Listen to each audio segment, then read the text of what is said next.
माता शबरी की कथा बात भगवान राम के जन्म से पहले की है, जब भील आदिवासी कबीले के मुखिया के घर बेटी पैदा हुई थी।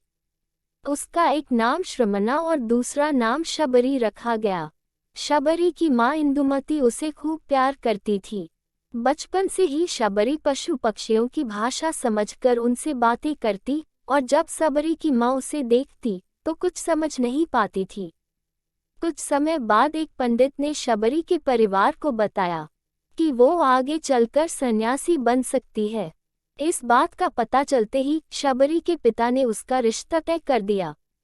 जैसे ही शादी का दिन नजदीक आया, शबरी के घर वालों ने खूब सारी बकरियां और अन्य जानवर घर के पास लाकर बांध दिए। एक दिन शबरी की माँ जब उसके बाल बना रही थी, तो उसने माँ से पूछा, इतने सारे जानवर हमारे घर क्यों लाए गए हैं? माँ ने जवाब दिया, बेटी, तुम्हारा विवाह होने वाला है, इसलिए हम लोगों ने इनका इंतजाम बलि के लिए किया है। तुम्हारी शादी के दिन ही बलि प्रथा होगी और फिर इनसे स्वादिष्ट भोजन बनाकर सबको परोसा जाएगा। यह सब सुनकर शबरी दुखी हो गई। काफी देर तक शबरी ने उन जानवरों को आजाद करने के बारे में सोचा। सोचते सोचते शबरी के मन में हुआ कि अगर ये जानवर यहाँ नहीं होंगे तो इनकी बलि रुक सकती है। ऐसा नहीं हुआ तो मेरे घर से कहीं चले जाने पर ही यह बलि रुकेगी। जब मैं ही नहीं रहूंगी तब न विवाह होगा और न ही बलि प्रथा। इससे मासूम जानवर बच जाएंगे। इसी सोच के साथ जानवरों को रखी गई जगह पर शबरी पहुंची। उसने सोचा कि उन्हें खोल देती हूँ, लेकिन वो ऐसा नहीं कर पाई। उसके बाद शबरी जंगल की तरफ भागने लगी। भागते भागते शबरी ऋषिमुख पर्वत पहुंच गई। वहां करीब 10,000 ऋषि रहा करते थे। शबरी को लगा कि वो भी इसी जंगल में किसी तरह ऋषि मुनियों की सेवा करके अपना जीवन जी लेगी। वो चुपचाप उसी जंगल में एक हिस्से में किसी तरह से रहने लगी। शबरी रोजाना ऋषि मुनियों की झोपड़ी के आगे झाड़ू लगाती और हवन के लिए लकड़ियां भी लाकर रख देती। ऋषि मुनियों को समझ नहीं आ रहा था कि जंगल में उनके काम अपने आप कैसे हो रहे हैं। एक दिन शबरी को किसी ऋषि ने देख लिया। उसे देखते ही उसका परिचय पूछा। जैसे ही शबरी ने बताया कि वो भील आदिवासी परिवार से संबंध रखती है, तो उसे ऋषियों ने खूब डांट लगाई। शबरी को इस बात का बिल्कुल भी पता नहीं था कि उसकी जाति छोटी है और उसे ऋषियों द्वारा जाति की वजह अपमान सहन करना पड़ेगा। इतना सब होने के बाद भी शबरी हर ऋषि मुनि के दरवाजे पहुंचती और उनके आंगन में झाड़ू लगाकर उनसे गुरु दीक्षा देने के लिए कहती। हर कोई शबरी को उसकी जाति की वजह से अपने आश्रम से भगा देता था। ऐसा होते होते काफी समय बीत गया। उसके बाद शबरी मतंग ऋषि की कुटिया में पहुंची।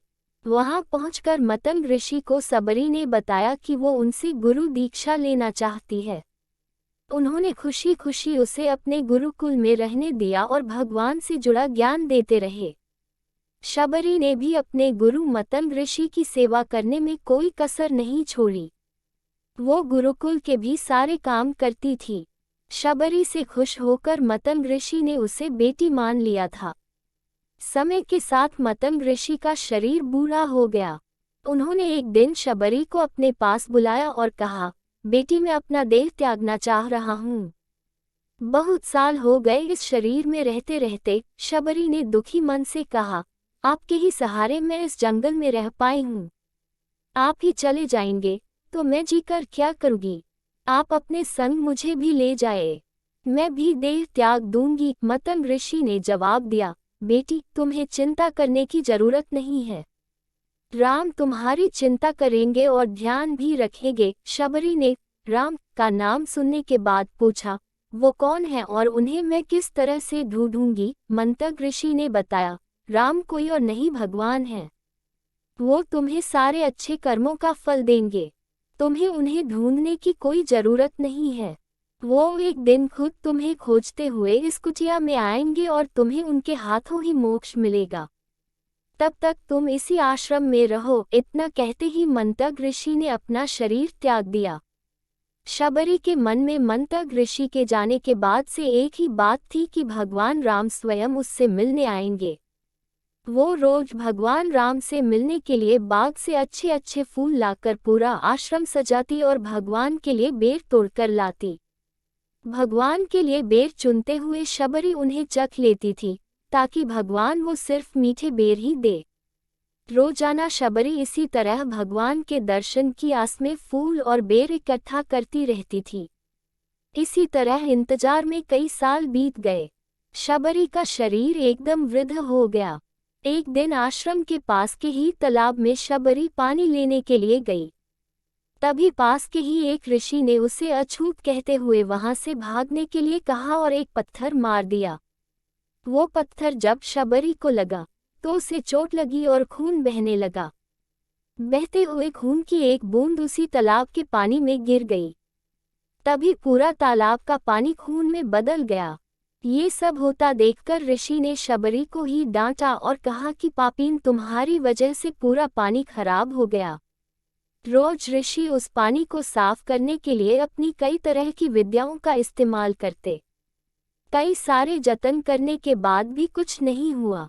फिर उन्होंने गंगा जैसी कई पवित्र नदियों का जल भी उस तालाब में डाला। फिर भी तालाब का पानी साफ नहीं हो पाया और वो खून जैसा ही रहा। कई सालों तक तालाब के पानी को साफ करने की कोशिश के बाद भी कुछ काम नहीं आया, तो ऋषि ने थककर सब कुछ छोड़ दिया। इस घटना के कई सालों के बाद भगवान राम अपनी पत्नी सीता के हरण के बाद उन्हें ढूंढते हुए उसी तालाब के पास पहुंचे। ऋषि मुनियों ने उन्हें पहचान लिया। भगवान को वहां देखकर ऋषियों ने तालाब का पानी साफ करने के लिए भगवान को अपने पैर उसमें डालने के लिए कहा, लेकिन पानी जैसे का तैसा ही था। ऋषि मुनियों ने भगवान से भी कई अन्य जतन करवाए, लेकिन वो पानी जस का तस खून जैसा ही रहा। तब भगवान ने ऋषियों से पानी के रक्त में बदलने की कहानी पूछी। तब ऋषि ने शबरी को पत्थर मारने वाली सारी बात बता दी। उसके बाद कहा कि वो महिला ही अपवित्र है, छोटी जात की है, इसलिए ये सब हुआ है।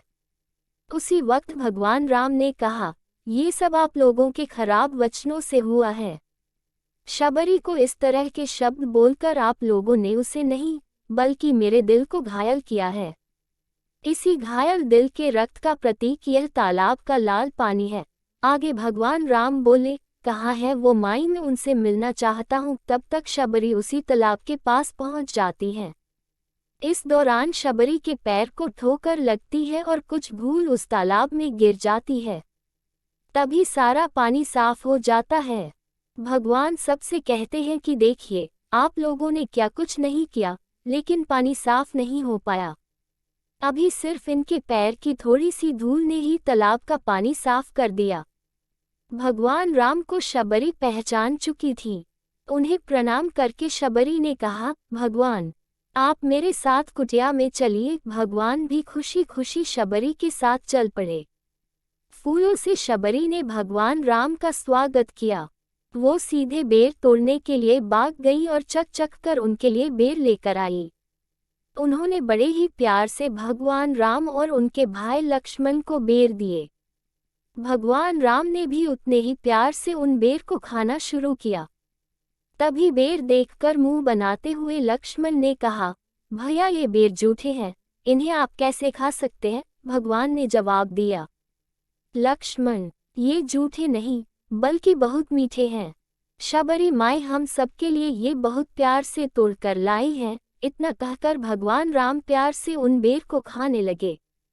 भगवान ने जाते हुए शबरी माई से कहा, आप मुझसे जो चाहे वो मांग सकती हैं। शबरी ने उन्हें कहा, मतंग ऋषि के कहने पर मैं आज तक सिर्फ आपके दर्शन करने के लिए जी रही थी।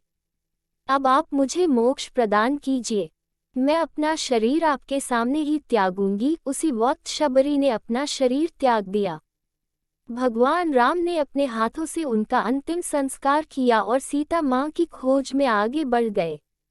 इस तरह से ऋषि मतंग की बात सच साबित हुई और शबरी को भगवान राम के दर्शन भी हुए। तभी से भगवान राम को शबरी के राम भी कहा जाने लगा। कहानी से सीख, सच्ची श्रद्धा हो तो भगवान के दर्शन जरूर होते। प्लीज वीडियो पसंद आए तो लाइक और चैनल पर पहली बार आए तो सब्सक्राइब, कमेंट और अपने दोस्तों के साथ शेयर करना मत भूलना।